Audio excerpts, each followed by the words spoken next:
Olá pessoal, eu sou Daniel Ribeiro e hoje eu vou falar um pouco sobre o Bitcoin. Vou tentar aqui fazer uma análise um pouco mais aprofundada, básica e um pouco mais aprofundada sobre o Bitcoin, e eu espero ajudar aí a comunidade a entender melhor o que é o Bitcoin, né? Eu vou tentar fazer uma análise um pouco mais fria e abordar um pouco os aspectos mais técnicos dele, mas não muito profundamente, para poder ser um vídeo aí um pouco mais completo do que o que a gente costuma encontrar por aí, né? Então, eu vou falar primeiramente o que é o Bitcoin, as principais características dele, como ele funciona. Vou falar um pouco sobre como usar o Bitcoin, sobre mineração e sobre os problemas mais conhecidos dele. Então, o que é o Bitcoin? Para a gente poder entender o que é o Bitcoin, a gente primeiro tem que entender o que é uma moeda. Uma moeda é um meio de troca, é um artefato que é usado para acumular valor e para ser trocado por bens ou serviços, né? O real, o dólar, o euro, o próprio ouro já foi uma moeda também. Até hoje é uma moeda, mas é uma moeda mais para investimento do que para uso normal, né? Mas ele foi muito usado antigamente justamente para troca de bens e troca de serviços também, né? Supondo que você tenha uma vaca e você quer trocar por um terno, você precisa equiparar esses valores. Você não sabe quantos ternos valem uma vaca ou quantos sapatos valem um terno. São todos produtos e serviços também que possuem valores, e você precisa ter um meio de equalizar esses valores para poder facilitar a troca, né? Então você troca, por exemplo, a sua vaca por R$ 100 e você compra um sapato por R$ 50. Significa que 2 pares de sapato valem uma vaca. Mais ou menos isso que é para isso que serve a moeda, para ser uma forma de concentrar o valor numa base monetária comum, para que qualquer bem ou serviço possa ser convertido nessa base monetária. O Bitcoin não é diferente disso. Ele serve como uma moeda. Ele serve justamente para você poder quantificar valores em Bitcoins também. Então, por que é que existe o Bitcoin? Por que é que o Bitcoin ele existe e ele pretende substituir as moedas que a gente conhece como o real ou o dólar? O Bitcoin ele não depende de um emissor central. Então, por exemplo, no Brasil, o real é emitido pelo Banco Central do Brasil. O dólar é emitido pelo Banco Central americano. E todas as moedas estatais são emitidas pelos seus respectivos países, né? O que acontece? Essas moedas, elas são moedas fiduciárias, que significa que a entidade que emite essas moedas tem total liberdade para emitir novas moedas à medida que eles julgam isso necessário. Então, sempre que faltam reais no Brasil, mais reais são impressos, são emitidos como títulos de dívida pública, como juros, enfim. O governo define a melhor forma de emitir esse dinheiro e para quem esse dinheiro vai ser destinado. E aí ele emite novo dinheiro. O Bitcoin não funciona dessa forma. O Bitcoin ele não tem uma autoridade central controlando ele. Então você não tem nenhum governo, nem nenhuma casa da moeda, nenhum banco administrando a rede do Bitcoin. O Bitcoin é uma rede autossuficiente, ela funciona sozinha e ela emite os próprios Bitcoins de acordo com o que foi estipulado no protocolo dele. Então é uma emissão controlada e que todo mundo conhece, né? Eu vou falar um pouco mais sobre como é a emissão de novos bitcoins mais para frente. Mas o que é importante dizer é que ela é uma moeda escassa, ou seja, ela tem um limite de emissão, e o limite é de 21 milhões de bitcoins.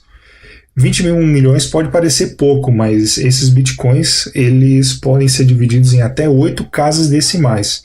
Então você tem até 0,0000001 Bitcoin e isso tem um valor, entendeu? É um valor muito pequeno. Então um Bitcoin já tem um valor muito elevado. Isso não é um problema. O fato de ter apenas 21 milhões de Bitcoins não é necessariamente um problema. Então, como que funciona o Bitcoin? Para entender como funciona o Bitcoin, nós temos que entender basicamente dois tópicos específicos dele, que são os endereços Bitcoin e a corrente de blocos. Eu vou falar um pouco sobre cada um deles e, em detalhe, eu vou começar pelos endereços. Um endereço Bitcoin é um código de até 34 caracteres, entre 27 e 34 caracteres, que é um endereço onde você pode armazenar os seus Bitcoins. Você pode gerar inúmeros endereços Bitcoins. Esses endereços são praticamente infinitos. Eles têm um limite, mas é um limite altíssimo, que se fosse colocar hoje, cada habitante da Terra poderia ter quintilhões de endereços. Assim, é um número muito grande, impronunciável. Cada endereço Bitcoin é uma chave pública de criptografia. E cada um tem a sua respectiva chave privada. Esse par de chave pública e chave privada é a base das transações com Bitcoin. A chave pública, obviamente, ela é pública, então não tem problema você informar essa chave para outras pessoas. Na verdade, você tem que informar essa chave para outras pessoas porque é através dela que elas vão transferir dinheiro para você. Já a chave privada, ela tem que ser mantida, como o próprio nome diz, de forma privada. Ela é o segredo da chave pública. Com a chave privada, você consegue gastar os bitcoins que existem naquele endereço.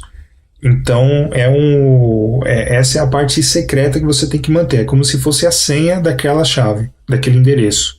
Então, você precisa manter sempre a chave pública de uma forma secreta para poder garantir a segurança do seu dinheiro, né? Um artifício que é muito usado nas transações do Bitcoin são os QR Codes, que são esses desenhos de código parece um código de barras, só que com vários quadradinhos.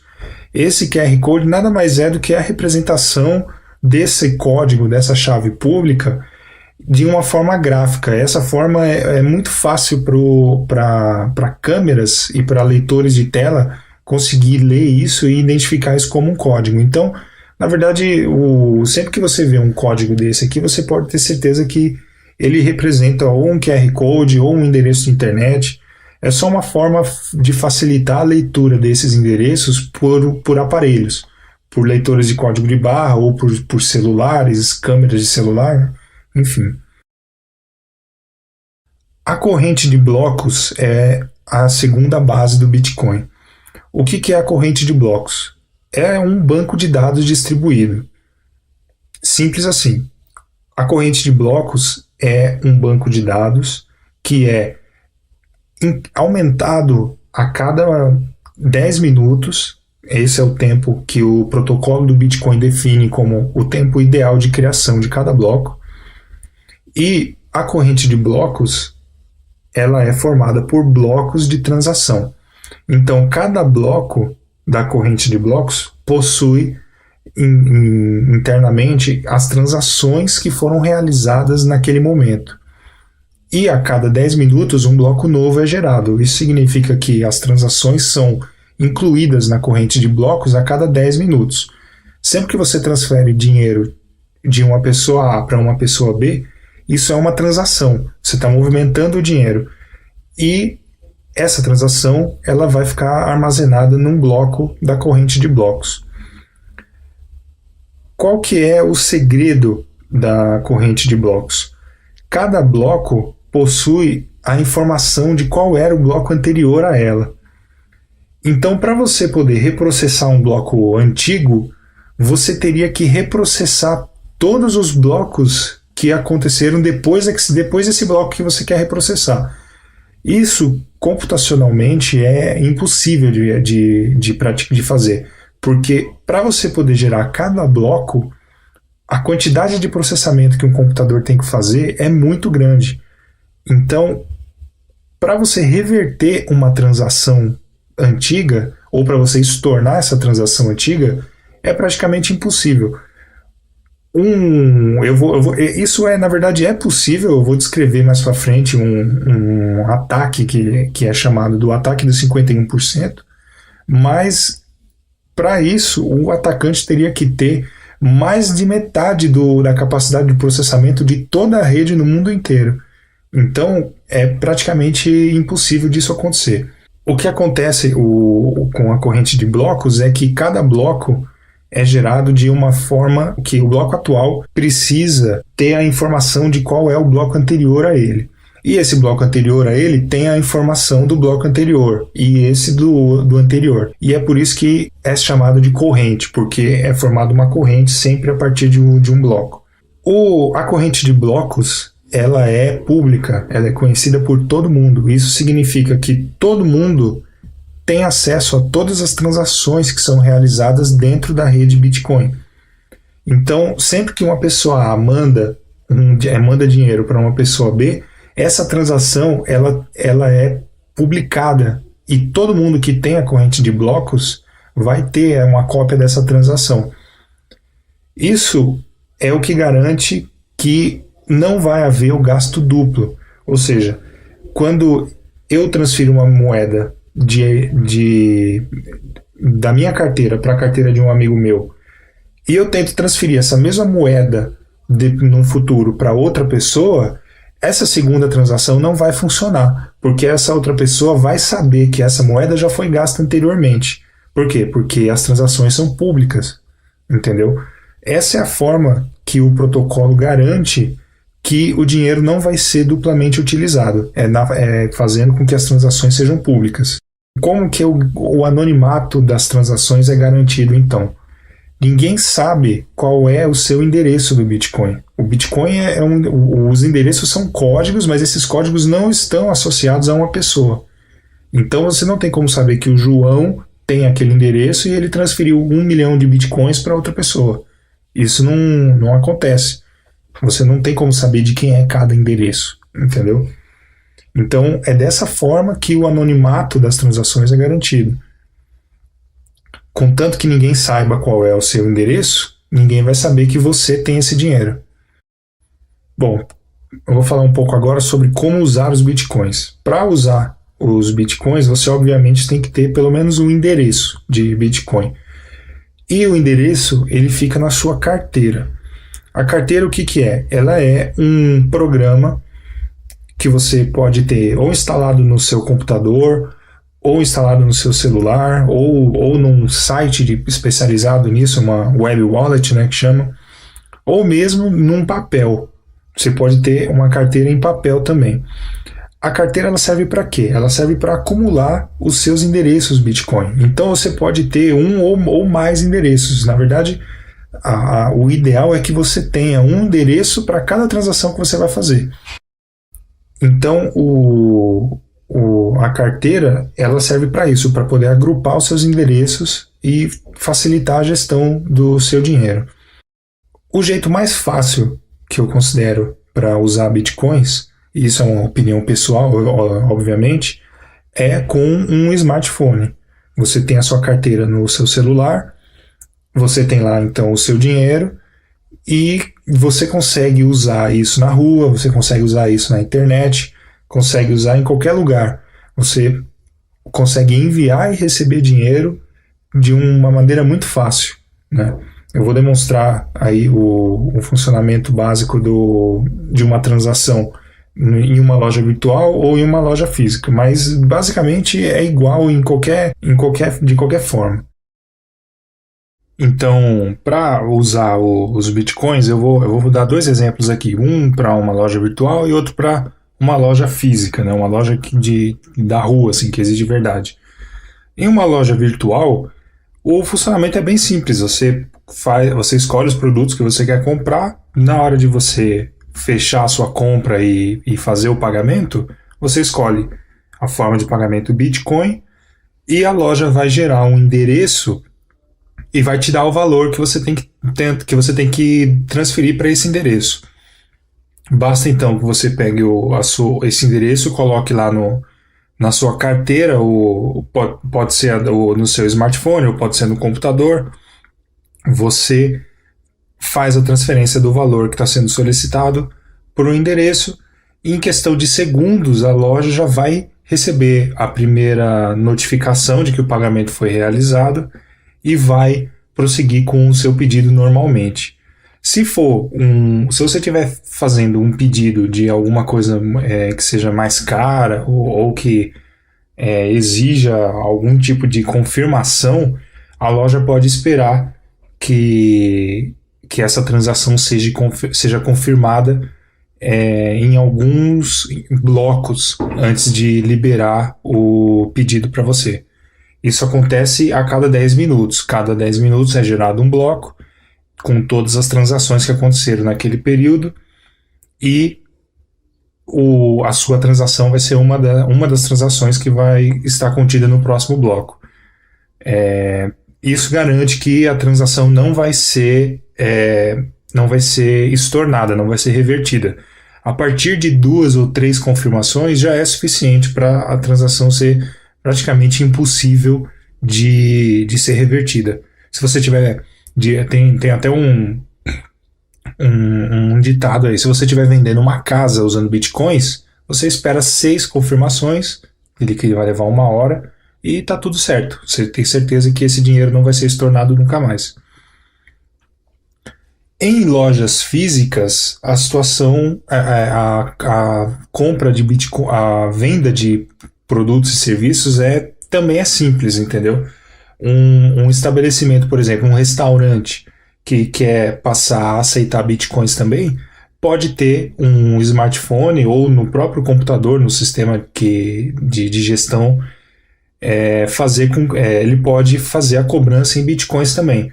Para isso é só ele, na hora de fazer o fechamento do pedido e mostrar o valor, mostrar junto um QR Code. Isso pode vir até impresso no papel, numa comanda de papel.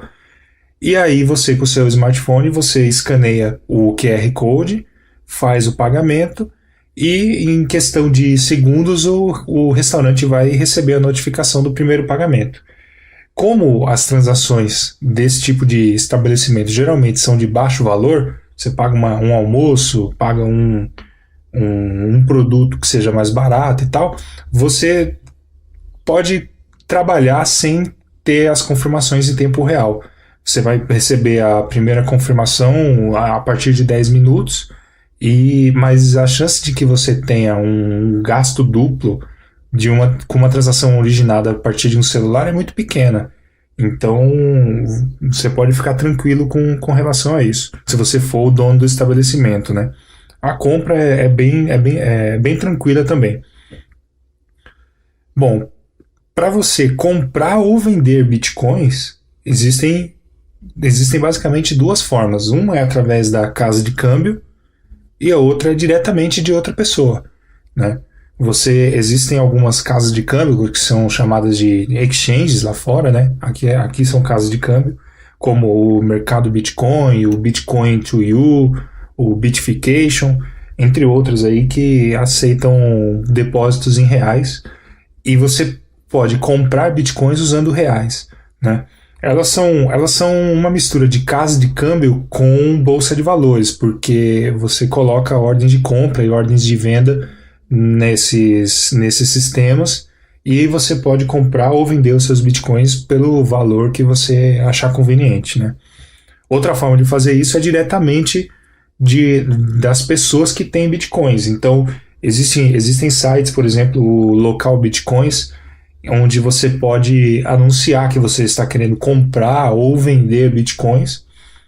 Você diz lá quais são as condições, o valor que você quer pagar, o valor que você está cobrando, enfim, da onde você é e como vai ser conduzida essa negociação. Alguns vendedores vendem até pessoalmente bitcoins. Você marca um dia e hora, você encontra com o vendedor num local que vocês combinaram e faz a troca. Você paga para ele em dinheiro e recebe os bitcoins na hora. Bom, eu vou falar um pouco agora sobre mineração.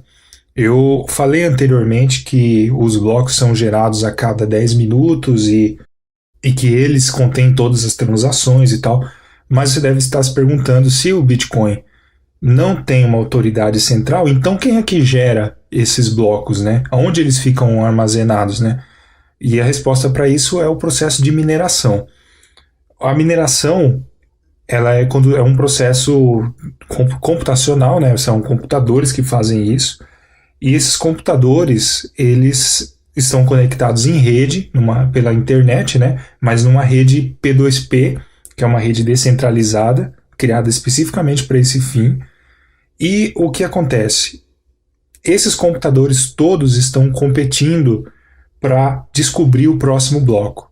Então, existe uma carga de processamento enorme para você poder descobrir qual vai ser o próximo bloco da corrente de blocos. Quem descobre esse bloco tem uma recompensa. A recompensa atualmente está em 25 bitcoins por bloco. Então, o minerador, né, o computador ou o grupo de mineradores que consegue descobrir qual vai ser o próximo bloco a partir de um processo computacional que demanda muita capacidade de processamento do computador, esse minerador vai ser recompensado com 25 bitcoins. Então, esse bloco vai conter todas as transações que aconteceram naquele período e mais uma transação de emissão de novos bitcoins, que são 25 bitcoins por bloco.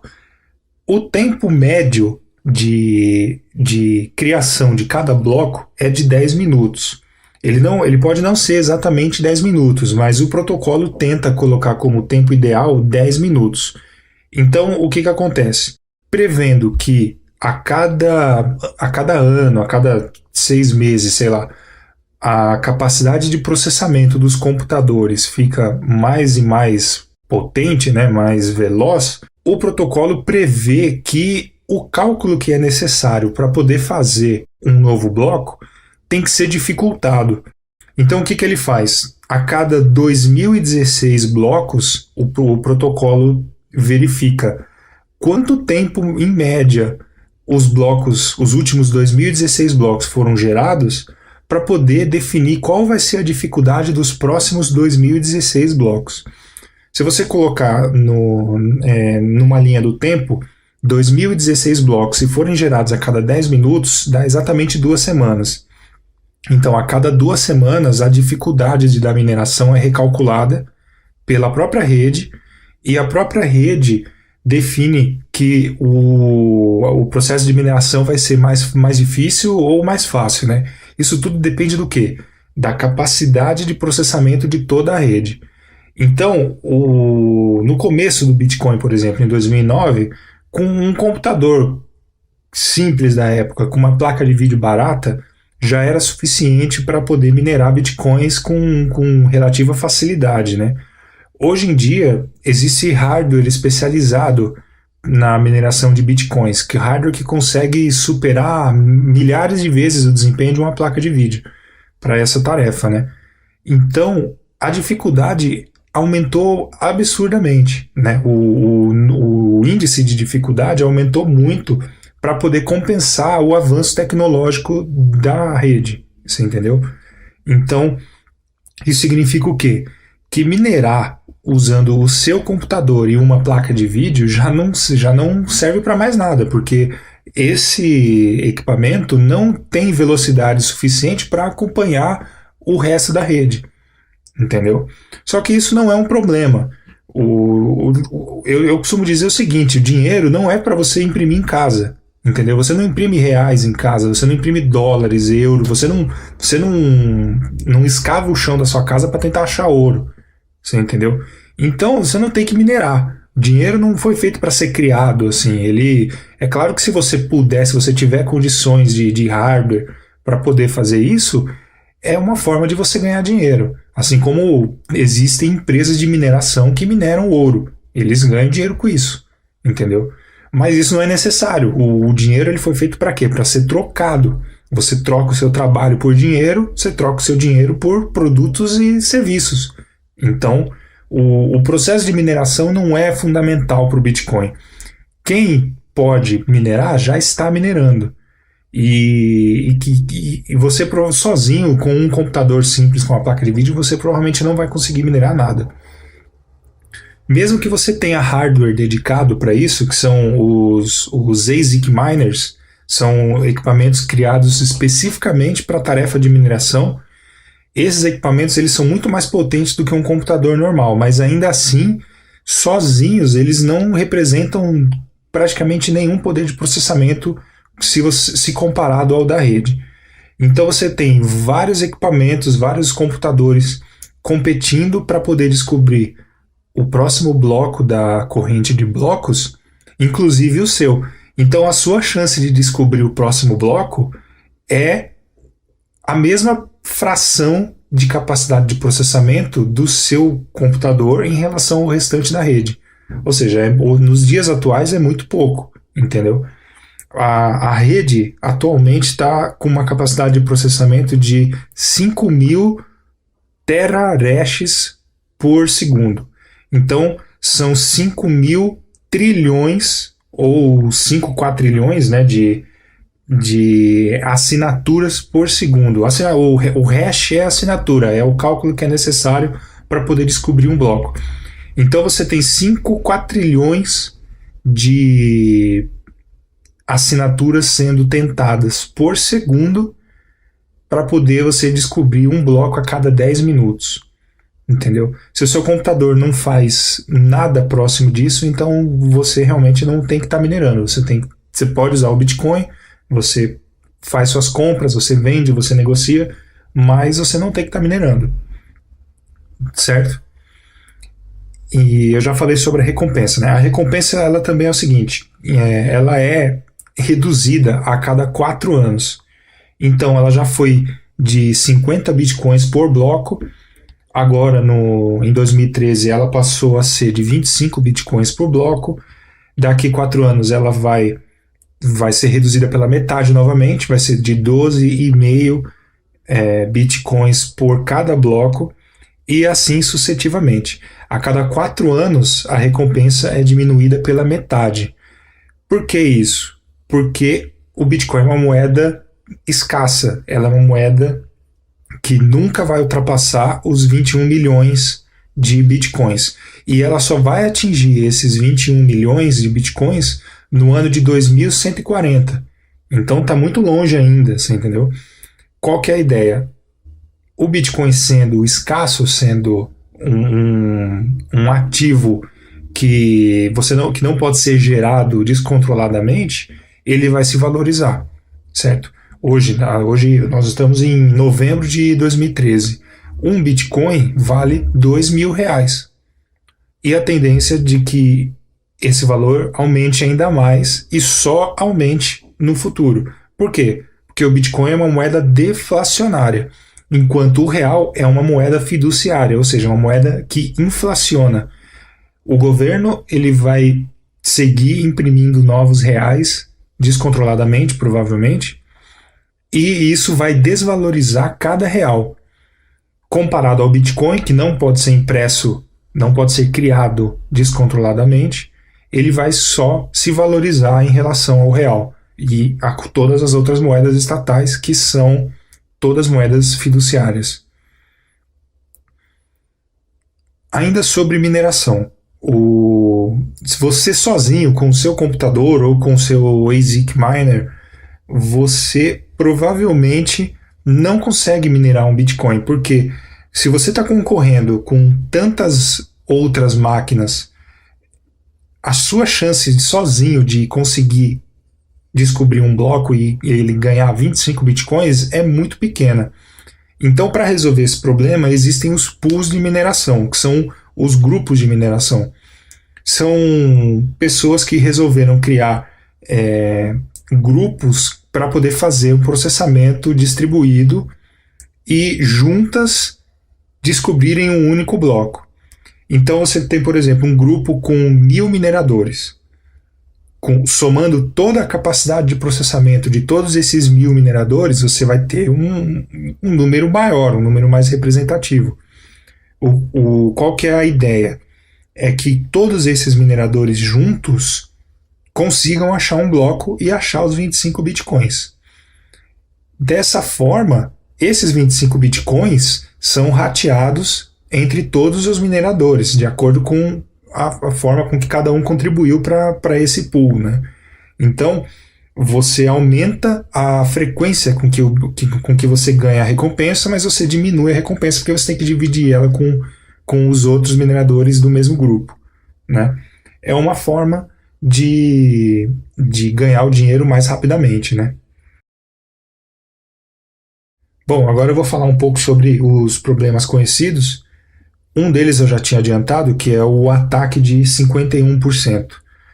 O que acontece? Se uma única pessoa ou um único pool de mineração conseguir deter 51% da capacidade de processamento de toda a rede, teoricamente esse pool pode fazer com que o sistema seja desestabilizado. Ou seja, se todo mundo está competindo para poder encontrar o próximo bloco, quem tem mais da metade de capacidade da rede tem, obviamente, mais da metade das chances de encontrar o próximo bloco. Então, se você tem mais da metade de probabilidade de encontrar o próximo bloco, você consegue, por exemplo, reprocessar o bloco anterior. Então, você tem condições de fazer uma transação, confirmar ela e futuramente, depois de 3 ou 4 blocos, se você ainda mantiver esse percentual absurdo de processamento, você ainda consegue estornar as transações que foram realizadas nesses blocos anteriores, nos blocos desde que você assumiu o controle da rede. Então, é uma situação hipotética, uma situação que até hoje nunca aconteceu e dificilmente vai acontecer por 2 motivos simples. Primeiro, porque a capacidade de processamento necessária para isso é muito, muito grande. E provavelmente os mineradores nenhum pool de mineração consegue uma capacidade de processamento tão grande. O segundo, porém, é que desestabilizar o sistema Bitcoin não é interessante para ninguém, muito menos para quem está dentro do sistema. Então, um pool de mineração que vive ganhando Bitcoins e vive da valorização do Bitcoin não tem interesse nenhum em atacar a rede para poder derrubar o valor do Bitcoin. Você entendeu? Então, por mais que seja possível, não tem aplicação prática, não pode acontecer, entendeu? É muito difícil de acontecer, e ninguém quer ver o seu patrimônio, o seu dinheiro virar pó, então isso não pode acontecer. Esse é um dos ataques. Um outro problema conhecido é conhecido como firewall chinês. Ele, apesar do nome, ele não tem necessariamente a ver com a China. O que acontece? Na China, todo o acesso à internet é controlado por um firewall do governo que limita todo o tráfego de rede que entra e sai de dentro da China. Essa situação hipotética é supondo que a China simplesmente corte a internet de dentro para fora. Ou seja, as pessoas que estão dentro da China vão ter lá a sua rede, a sua internet interna funcionando, e as pessoas que estão fora da China também. Só que elas não vão ter comunicação entre si. Então, os pools de mineração, os mineradores da China não vão ter comunicação com os mineradores de fora da China. Qual que é a consequência disso? Cada uma dessas redes, como elas são descentralizadas, elas vão continuar minerando e continuar gerando seus próprios blocos. Então você vai ter uma divisão aí. Você vai ter a corrente de blocos dentro do território que está isolado, e você vai ter a corrente de blocos fora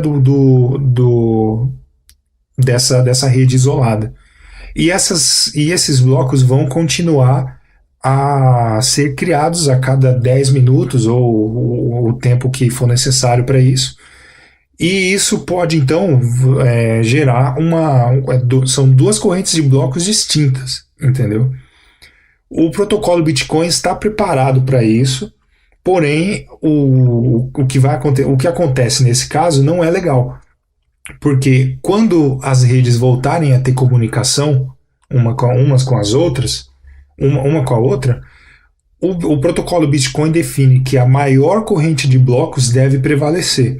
Então, se a maior corrente de blocos for a que aconteceu na China, é ela que vai prevalecer. E todos os blocos que foram gerados na corrente de fora vão ser estornados até o momento em que a rede era uma só. Então, qual que é o maior problema disso? As transações que antes estavam confirmadas, agora elas vão ter que ser reconfirmadas. E se houve um ataque de gasto duplo nesse meio tempo, essas transações não vão ser confirmadas. Então, a transação que vai prevalecer é a do maior bloco, e a transação que antes havia sido confirmada na corrente que não existe mais, agora não existe, a transação não existe mais. E isso pode acarretar um prejuízo financeiro para alguém. Já aconteceu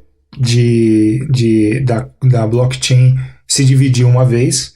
Houve um problema técnico entre versões do Bitcoin, mas isso acabou se solucionando porque a engenharia do Bitcoin, a forma como ele foi feito, permite isso, permite que as transações sejam reconfirmadas na corrente que prevaleceu, né? E a maioria das transações realmente foi confirmada normalmente, né?